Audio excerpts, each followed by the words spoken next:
আজকে আমরা এসেছি হযরত শাহজালাল আন্তর্জাতিক বিমানবন্দরে। আজকে আমাদের জন্য অত্যন্ত চমৎকার এবং খুশির একটি দিন, কেননা আমাদের একজন শিক্ষার্থী তিনি যাচ্ছে ইউকেতে পড়াশোনা করার জন্য, যিনি আমাদের ইংলিশ ফ্যান্টাসি থেকে আইএলস স্পোকেন দুটোই করেছিল। যাক, আমরা তার অনুভূতিটা শুনবো। আসলে এটা একটা লং জার্নি ছিল। তারপর রাজন স্যারের সাথে আমার কথা হয়েছে।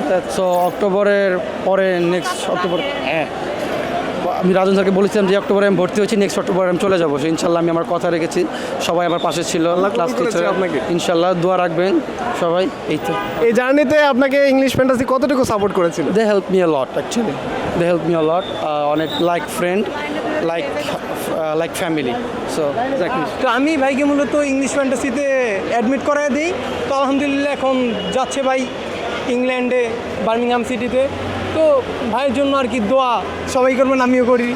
আচ্ছা, আমরা একটু আঙ্কেলের কাছে যদি একটু অনুভূতিটা 2 মিনিট শেয়ার করবো যে আপনার ছেলে যে বাইরের দেশে পড়তে যাচ্ছে, আমাদের শিশির পড়তে যাচ্ছে বাইরের দেশে, তা আপনার অনুভূতি কেমন এবং ইংলিশ ফ্যান্টাসি আপনাদের কতটুকু এই বিষয়ে হেল্প করতে পেরেছে? জি ইনশাল্লাহ খুব অনেক খুশি, আমরা খুশি আর কি এটা।